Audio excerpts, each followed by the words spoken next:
Bismillahirrahmanirrahim. Assalamualaikum warahmatullahi wabarakatuh. Ada raya ibu-ibu?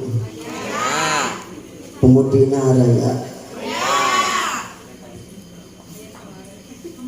Melak cai sisi melak awi sisi leweng di ceboran make cai bisi tadi ke rumah laweng kurang ajaran sakali ngajaran mau pantun perlu diajar ya kak ibu Juju. Mana ibu Juju? Capain alhamdulillah ya. Kegiatan kemarin 2 hari alhamdulillah di sini luar biasa sekali. Meskipun di tengah pandemi tapi tetap berjalan. Alhamdulillahirabbil alamin. Wassalatu wassalamu ala asrofil anbiya'i wal mursalin Sayyidina wa maulana Muhammadin wa ala alihi wa sahbihi ajmain, amma ba'du. Puji dan syukur bila kita panjatkan kehadirat Allah Subhanahu wa taala. Salawat dan salam mudah-mudahan selamanya tercurah limpahkan kepada baginda alam Nabi besar Muhammad sallallahu alaihi wasallam, Nabi akhir zaman, Nabi yang di akhir hayatnya yang satu dikhawatirkan oleh beliau adalah ummati, ummati, ummati. Nabi akhir zaman yang tidak lain dan tidak bukan harus kita contoh dalam segala apapun aspek kehidupan. Baik itu dalam kehidupan bermasyarakat, baik itu dalam kehidupan berumah tangga, kehidupan bersosial, kehidupan berbangsa, beragama, dan apapun segi kehidupan, maka tidak lain dan tidak bukan yang harus kita contoh adalah saha ibu, saha Kanjeng Nabi Muhammad sallallahu alaihi wasallam. Nabi yang risalahnya dari dulu, ketika dari dulu, dari awal mulai beliau diutus sampai hari kiamat, risalahnya harus tetap dijalankan. Sanaus orang jantan umat akhir zaman. Tapi sawihan di ibu ya. Sanaus orang dijantankan umat akhir zaman kekenging kecil hati. Naon sababna ada orang teh sangat dirindukan ku baginda Rasul sallallahu alaihi wasallam. Mudah-mudahan orang ke yaumil akhir, mudah-mudahan orang ke warga kenging syafaatul ummati baginda Rasulullah sallallahu alaihi wasallam. Hoyong pendak sareng Kangjeng Rasul hoyong. Ari ibu ka surga hoyong naon? Ibu-ibu manawi ka surga hoyong naon? Abi mah ka surga hoyong anu loba buah-buahanna. Abi mah ka surga hoyong anu lamun bapak-bapak mah anu pinuh ku bidadari. Ulah hanya sebatas itu kayang teh buka agok ka surga yang nu kitu mah. Ka surga hayang loba emas, emas tiang imah di surga mah emas, maka teu aneh. Urang ka sawarga teu aya nu paling ke urang dirindu adalah bertemu dengan baginda Rasulullah sallallahu alaihi wasallam. Tiasa bermuajahah sareng Gusti Allah. Mudah-mudahan ya. Dan di surga kan jadi kelas-kelas itu. Mun orang di dia nafsunya ketika di surga hayang sebatas kenikmatan anu sepintas hayang buah-buahan loba hayang di surga ge panganapna. Para ulama mah, para waliullah, para orang-orang soleh mah tak butuhan upah itu mah teu aneh. Beres teh. Butuhan naon? Anu paling dipika hoyong ketika di sawarga hoyong bermuajahah sareng Gusti Allah. Dan naon atuh gunana? Ayeuna di surga loba emas, di surga loba buah-buahan, di surga segala nikmat, tapi orang teu tiasa bermuajah sareng Gusti Allah, naon gunana? Daya taman teh penting. Mantak sok aya carita anak muda kerjaman bobogohan mah, bobogohna teh wah dipuji sagala rupana. Ya, sok disebutkan geuningan pimpinan ngadaun halisna, namun halis naon itu bahasa teh? Yang ler pae hidungna kuung-kuungan dan gadona endog sapotong kerja mah eta nu dipuji nya teu geus pareup-hareup mah naon teu butuh nu kitu, geus kawin mah naon teu butuh nu kitu, lampu ge di pareuman nya lin lampu ge di pareuman gitu ceuk ibu teh atuh tah ieu bitis ya bedah baretom we dipuji-puji alah di naon bitis Atuh ya gado pada betong dipuji-puji endog sapotong alah jeung naon gado. Eueuh nu dipikah hayang lampu ge dipa manaon sababna aya anu leuwih utama. Naon ibu? Nu kitu. Nah, nu kitu saperti kitu. Maka ketika urang di sawarga oge ayeuna nu ku urang di alam dunia diidam-idamkan di surga mah loba bubuahan cai curcor segala rupa kanikmatan ngalayang di mana-mana. Isukan mah boro-boro hayang sabab naon aya nu leuwih nikmat daripada eta tiasa pendak sareng Kangjeng Rasul tiasa bermuajah sareng Gusti Allah. Makana kahoyong urang ulah hanya sebatas kanikmatan engke mah moal aneh nu kitu teh di dunia sate aneh-anehnya da aya nafsu engke mah urang geus pendak sareng Gusti Allah boro-boro hayang nu kitu boro-boro inget kana kitu. Mudah-mudahan orang sadayana kenging syafaatul udma di baginda Rasulullah sallallahu alaihi wasallam. Anu kusim kuring dihormat para alim ulama, para staf jajaran pengurusan di Desa Makarsari wabil khusus Bapak Kepala Desa, oge kusim dihormat Bapak MUI, aku nu kusim kuring dihormat sadayana para kiai, para ajengan, oge ibu-ibu, bapak-bapak saling sami hadir, remaja, pemuda, pemudi, alhamdulillah tatawis kurang tadi luar biasa. Ini harus kita pertahankan. Kenapa? Karena yang akan menjadi tongkat estafet perjuangan nanti adalah para pemuda-pemudi sekarang. Subhanul yaum rijalul god. Pemuda hari ini adalah pemimpin di masa yang akan datang. Maka kewajiban kita sebagai orang tua, sebagai ayah, ibu, kakek, nenek adalah mendidik anak-anak kita, mendidik generasi-generasi kita supaya menjadi generasi radiyah, menjadi generasi yang Qur'ani, menjadi generasi yang nanti akan meneruskan perjuangan kita supaya menjadi lebih baik. Amin ya Allah ya Rabbal. Da atuh da benten tantangan oge isukan mah ibu.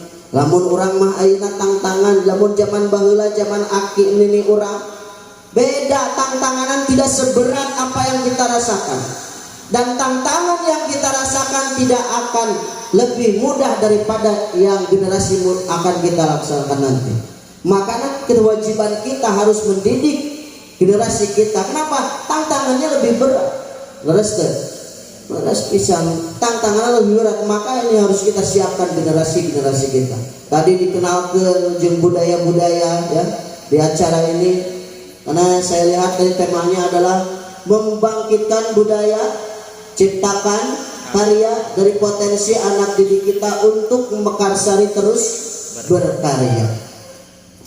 Sepintas tentang budaya, ibu pada sok aya no nyalahkeun non eta sholawat make tatakolan segala dijogedan jeung segala rupana sok aya nyalahkeun nyalin sholawat mah sholawat we tuh ka Kanjeng Nabi sing usul ulah make segala nu kitu. Saya yakin Bu, ketika ada orang-orang yang seperti itu mengatakan bahwa budaya tidak penting, saya yakin Islam di Indonesia ini tidak akan kuat seperti yang sekarang. Kenapa? Karena dulu para waliullah, para wali songo menyebarkan Islam di Nusantara ini dengan budaya, tidak meninggalkan budaya. Untuk nyalakan itu salah, ya salah, lu benar mah iya, serum gitu menerapkan Islam. Tapi kenapa Islam di Nusantara ini kuat? Karena melekat dengan budaya. Meskipun awalnya itu bukan budaya Islam, tapi kemudian diadopsi menjadi budaya Islam. Yang baiknya ditetapkan, yang jeleknya ditinggalkan. Maka itu kenapa kemudian Islam di Nusantara ini kuat, karena melekat dengan budaya. Karena budaya itu barang jadi, Islam juga barang jadi. Ketika dibenturkan barang jadi dengan barang jadi, mau bisa ngahiji. Harus ada sinkronisasi dari keduanya. Islam dan budaya harus menyatu. Maka banyak kemudian budaya-budaya di Nusantara ini yang diadopsi menjadi budaya Islam. Yang baiknya ditetapkan, yang jeleknya ditinggalkan. Karena lamun dakwah tapi meninggalkan budaya, nyalahkan karena budaya nu dakwahanana, mohon maaf Pak. Ulama-ulama para Khulafaur Rasyidin terdahulu juga dari kalangan-kalangan Khulafaur Rasyidin ketika memerintahkan dakwah terhadap suatu negara, misalkan Persia, Romawi dan lain sebagainya, yang mana di Persia dan Romawi itu sudah kental dengan budayanya. Nah, orang-orang yang berdakwah daripada utusan Madinah dulu, dakwah nanti mohon maaf punten, terlalu menyalahkan terhadap budaya-budaya daripada budaya di negara tersebut. Akhirnya apa? Susah. Khulafaur Rasyidin Abu Bakar, Ali, Utsman bin Affan dan lain sebagainya, Hasan, Husain, kemudian Khalifah siapa setelah Husain itu? Dah ibu, Bilabdin, Yazid, orang tua Yazid, terus Muawiyah, Yazid dan sebagainya. Tidak sampai masuk Islam secara luar biasa di negara Romawi dan Persia. Tapi ada satu khalifah yang disebut dengan Khalifah Al-Ma'mun meneliti heula ya. Iya, Islam asup ke negara itu kumaha cara supaya kuat, supaya melekat, gampang diterima oleh orang-orang Persia Romawi. Akhirnya dibawalah orang-orang Persia Romawi, diteliti budaya anak kumaha, literatur kemauan masyarakat anak kumaha. Akhirnya setelah dipelajari budaya-budaya di Persia dan Romawi, maka diutuslah kembali pendakwah-pendakwah, mubalik-mubalik yang berdakwah kemudian di Persia dan Romawi. Setelah tidak meninggalkan budaya, akhirnya Persia dan Romawi menjadi kuat di dalam keislamannya. Kita tahu Basra, ya, di dalam kitab kuning ada yang disebut ulama-ulama Basra. Itu luar biasa, menjadi manbaul ulum. Kalau seandainya tidak diteliti literatur budayanya dulu, maka tidak akan sekuat sekarang itu Basra. Maka alhamdulillah para wali songo mendakwahkan Islam di Nusantara dengan pendekatan budaya. Maka tidak bisa dibenturkan budaya dan agama. Mata lamun aya nu nyalahkeun, oh eta tatakolan salah. Sholawat mah sholawat we ulah di naon dimusikan jeung sajabana. Saya yakin Islam di Nusantara tidak akan kuat jika menyalahkan terhadap budaya-budaya. Maka kemarin alhamdulillah tim kuring sudah rencangan 2 hari di Legok Jawa, Pak. Ada program dari desa tentang lembaga kemasyarakatan seni hadroh. Jadi yang diikuti nanti 30 peserta, yang diikuti ku Karang Taruna Patayat Muslimat. Ibu-ibu Karang Taruna Muslimat besar ku eta diajar nakolan hadroh. Ya, saya luar biasa mengapresiasi asal tersebut. Kenapa? Karena ternyata seni hadroh yang dianggap sekarang bahwa itu hanya di kalangan pesantren, itu hanya di kalangan santri, sampai juga ke masyarakat, diakui oleh masyarakat, bahkan masyarakat juga menyukai terhadap seni budaya tersebut. Itu adalah satu kemajuan. Mudah-mudahan di Mekarsari ini bisa mencontoh, amin. Nah, salah satunya barusan Rebana itu harus dipertahankan, karena itu salah satu nilai kita sebagai kekuatan Islam di Nusantara ini. Dalam berdakwah dengan cara perang bisa wae eta orang-orang doa di negarana di daerahna asup Islam, tapi akhirnya ketika orang-orang lu meranganana tadi geus parukus, akhirnya kembali deui masyarakat mah geus mau dia nu meranganana ge baheula, akhirnya kembali deui karena agama anu baheula. Spanyol dulu ulama-ulama banyak yang berdakwah ke Spanyol, tapi dakwahnya dengan cara pedang. So, asup Islam, muntah asup, ayo perang.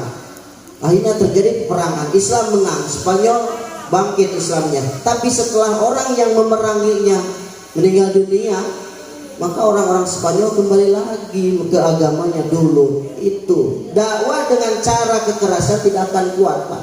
Tapi alhamdulillah wali songo yang dakwah di Nusantara itu melalui pendekatan budaya. Diambil dulu budayanya bagaimana, maka kuat alhamdulillah Islam di Nusantara. Alhamdulillah ini kita bisa bersilaturahmi bersama-sama. Saya juga asli dari desa Mekarsari di Purnajaya. Nama Kuring Yusuf Mulyana, cuman Yusuf Al-Ghifari juga eta populernya juga di mana Yusuf Al-Ghifari. Beda nama Facebook Yusuf Al-Ghifari menangkan jadi populernya eta. Ya, nama panggung lah Duka gitu.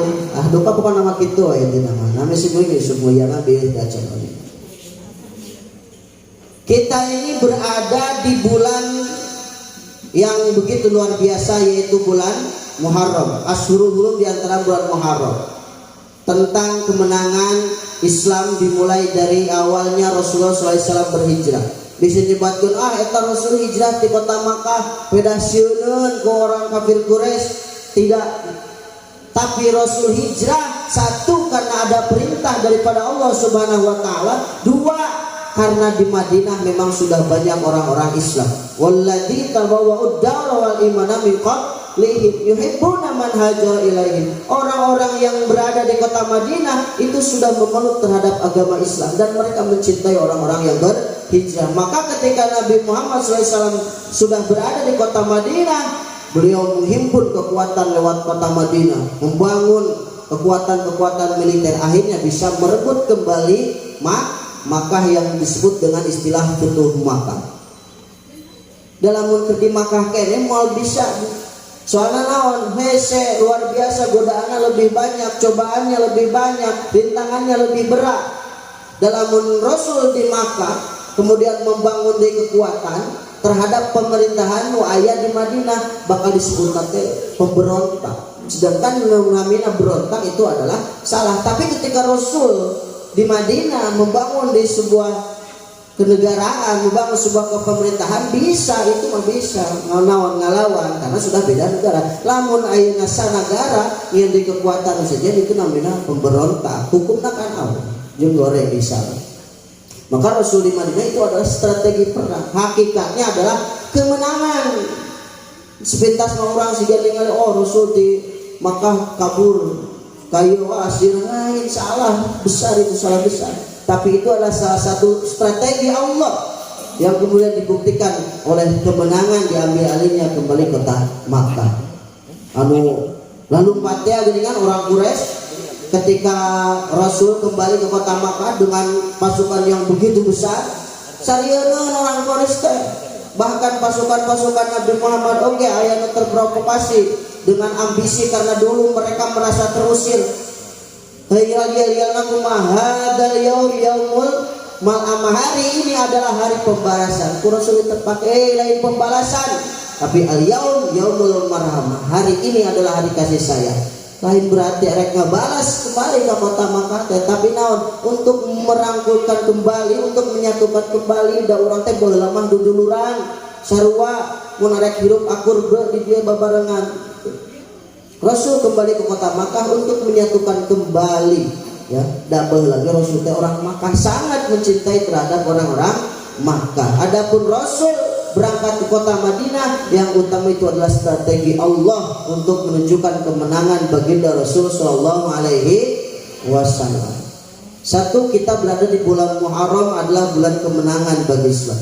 Kedua, juga kita berada di bulan Agustus. Dan ini adalah sama bulan kemenangan bagi kita sebagai warga negara Republik Indonesia. 76 tahun kita merdeka, 76 tahun kita menjadi sebuah negara, itu tidak lepas daripada tantangan, tidak lepas daripada ujian dan cobaan. Banyak yang kemudian ingin merongrong kedaulatan bangsa.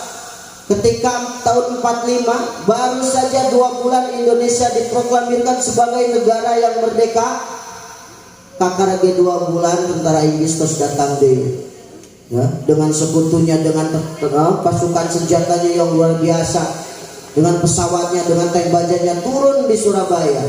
Lamun harita teu aya gebrakan tinu disebut kurang pendiri Nahdlatul Ulama nyata Kiai Hasyim Asy'ari dengan resolusi jihadnya atas permintaan daripada Insinyur Soekarno mual secara cepat bahkan bisa kembali diambil alih negara ieu ku orang-orang manehna. Tapi alhamdulillah gebrakan-gebrakan ataupun gerak-gerakan yang dipondasi oleh para kiai, para ulama, oleh para santri dan warga masyarakat khususnya di Surabaya itu menjadi suatu gebrakan yang sangat kuat. Bahkan tentara Inggris hancur, kalah Jenderal Marabina Paeh dibom ku santri mengelakkan jenderal santri kelas santri siapa lagi kumaha gitu kan. Tapi bisa naon ngelehkeun tentara pasukan-pasukan Inggris dengan senjata yang kuat. Itu luar biasa. Namun seandainya bukan para ulama, bukan para kiai, bukan para ajengan, bukan para santri dan masyarakat yang berjuang, Indonesia tidak akan bertahan lama seperti halnya ini. Dah kapungkur TNI can aya nanaon can aya kedaulatan kekuatan di negara orang can kuat, tapi karena santri yang memegang dan kiai juga ulama yang memegang komando untuk kemudian melawan pasukan-pasukan dari luar, alhamdulillah bangsa orang merdeka sampai saat ini selama 76 tahun, maka kita patut bersyukur. Kenapa ada 2 bulan yang ini bertepatan?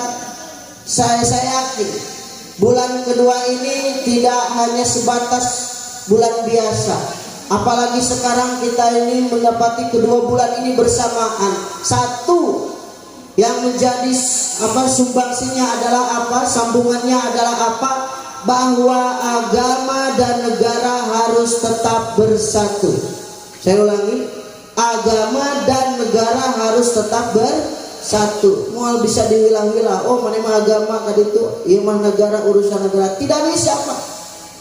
Kan di negara sekuler mah seperti itu. Urusan agama, urusan negara-negara, ya. Tapi di Nusantara, di Indonesia tidak dipisahkan. Urusan agama ya agama, urusan negara berbarengan. Itu sadayana urusan, kedua urusan disatukan. Itulah kuatnya kenapa Nusantara. Kenapa? Karena disatukan antara agama dan negara. Tidak bisa dipisahkan.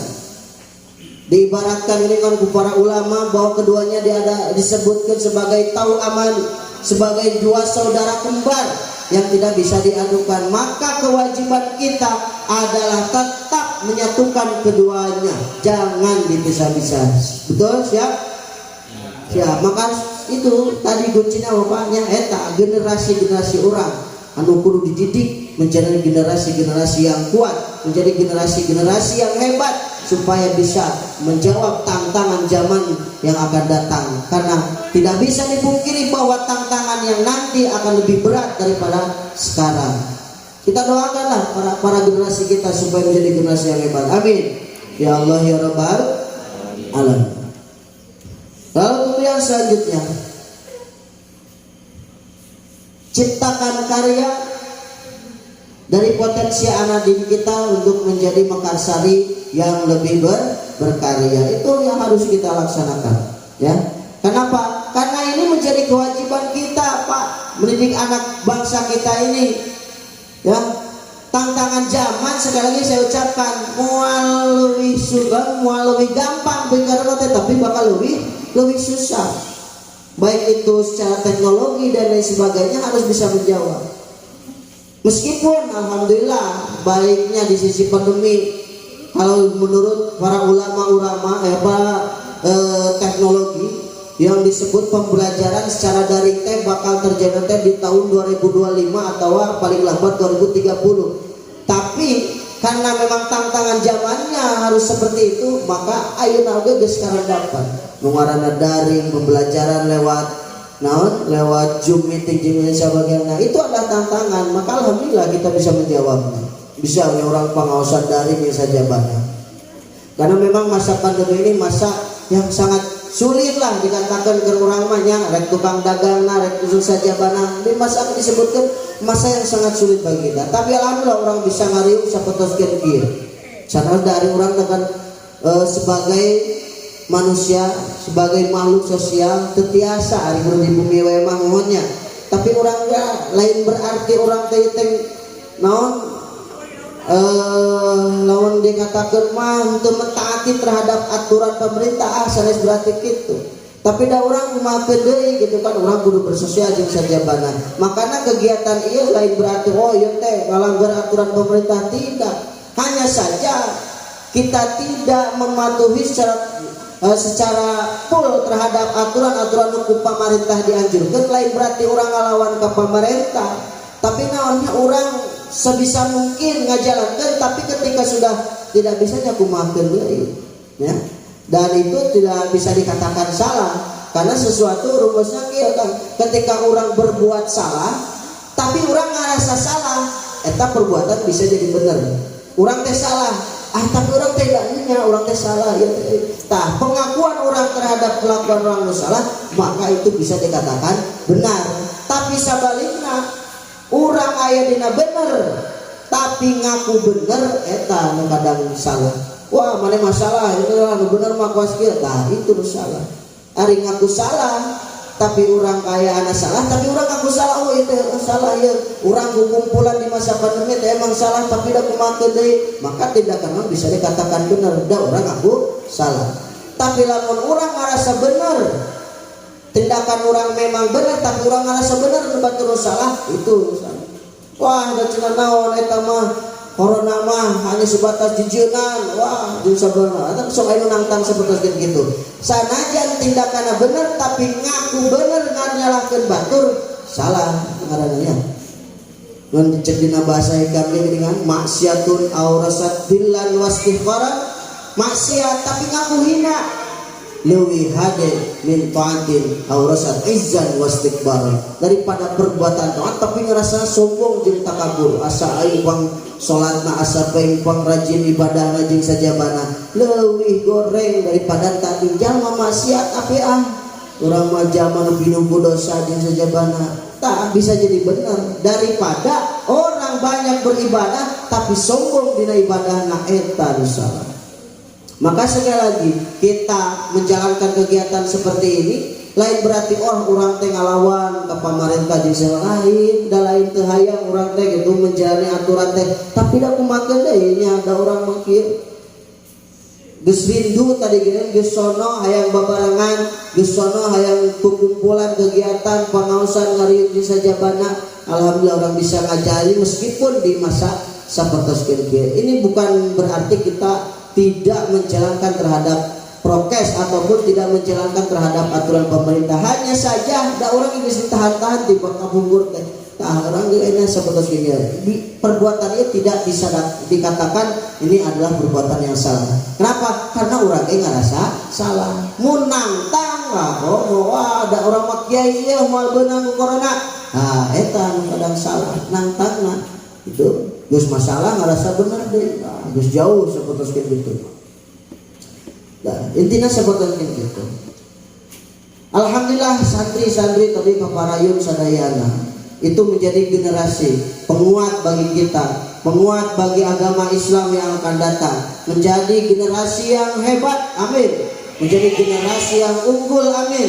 Menjadi generasi yang nanti akan melanjutkan kepemimpinan dan juga melanjutkan kehidupan kita.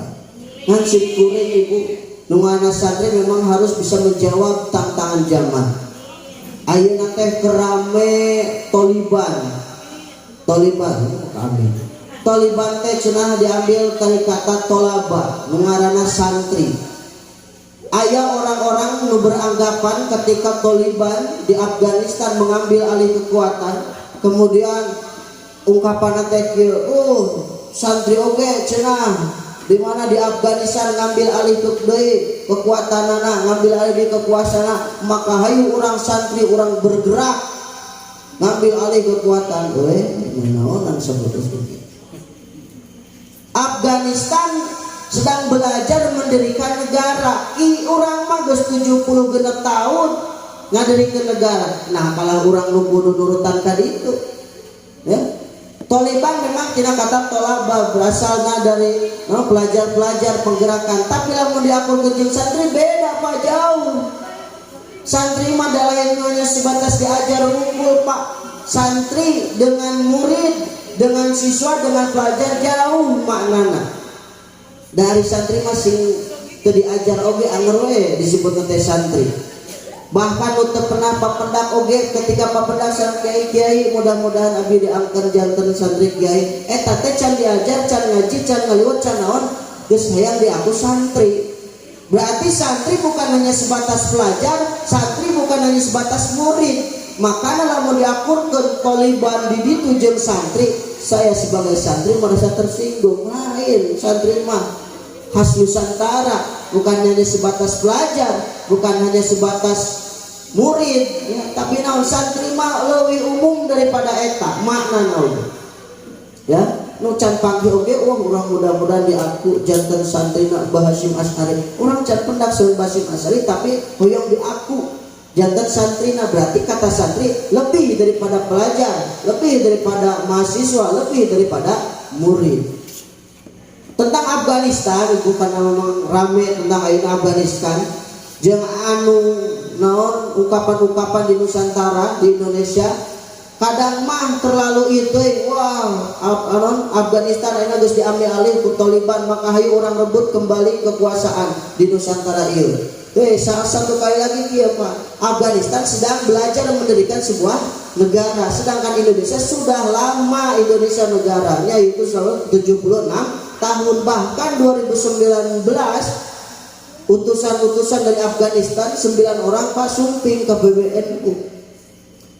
Hoyong ieu bagaimana caranya mendirikan suatu kepemimpinan di mayoritas umat muslim. Bagaimana caranya mendirikan kepemimpinan di mayoritas umat muslim? Ayeuna ku PBNU dipasihan saran kieu ulah waka hayang anu nu penting ngahiji heula, ngahijikeun suku heula da baheula ge di Indonesia ngahiji heula, teu hayang anu teu hayang anu penting ngahiji heula. Afghanistan Taliban datang ke PBNU minta saran dalam mendirikan agar ari ayeuna kalakon kudu nyontok ka ditu urang. Justru itu nu diajar ka urangnya lid. Makana kekhawatiran dari ketua PBNU Kiai Syakir Abdul Siroj, lamun ayeuna Taliban kembali mengambil alih kekuasaan, khawatir kemudian orang-orang yang berada di garis kanan ataupun kiri ingin juga mengambil alih kekuasaan, maka harus dipertahankan, ya, harus tetap dipertahankan kita sebagai berbangsa dan bernegara. Atau alhamdulillah urang mah di dia aman, di batur mah boro-boro hayang naon hayang kumpul riung kieu, hayang pangaosan, hayang sadro pake hese, diajar tenang jeung sagrupa. Kenapa? Karena masih terjadi perang saudara. Urang terang ayeuna Suriah jeung sajabana Timur Tengah jeung saya mah kacau hese hayang babarengan teh. Saya babarengan, tapi orang mah di dieu babarengan. Kuncina naon? Karena agama dan negara menjadi satu, itu kuncinya. Maka ulah hayang lutan siga batur geus urang sapertoskeun kieu. Ya.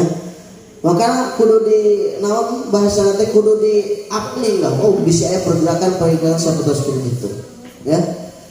Pungi sim goreng pangaosan bukan pangaosan tapi triwulanan Ansor di Cimerah. Ya. Ketua Ansor Kabupaten Pangandaran memberikan sambutan, mohon hati-hati. Kenapa? Karena gerakan-gerakan radikalisme itu sudah ada di Pangandaran. Ada yang ditangkapkan di Cijulang, ada yang ditangkap di Padaherang dan sebagainya. Karena mereka itu dibubarkan lain berarti apa? Mereka dibubarkan bukan berarti geus bubar teh geus, tapi kenapa? Mereka membuat lagi gerakan kan kurang tetap tinggali, maka kudu kurang ditetapkan. Seueur bendera NU mending sabeuleuh itu lah. Bendera NU di sajabana bendera merah putih luar biasa. Itu yang harus kita tetapkan sebagai kita sebagai berbangsa bernegara kita di Indonesia. Kunci kuatnya Indonesia adalah tidak memisahkan antara kedua belah pihak, agama dan bangsa. Bahkan alhamdulillah bulan ini kita bisa berbarengan, bulan Muharram kemenangan kita sebagai umat Islam dan bulan Agustus sebagai kemenangan kita sebagai bernegara. Amin ya Allah ya Rabbal alamin. Itulah mualamilan tentang pangaosan kami mas para ulama, para kiai, mah salam buktos we kasadayana, salam silaturahmi itu. Mungkin itulah yang bisa saya sampaikan. Mohon maaf hapunten bila aya kalebatan. Hadanallahu wa iyyakum ajmain. Wallahu muwaffiq ila aqwamit thoriq. Wassalamualaikum warahmatullahi wabarakatuh.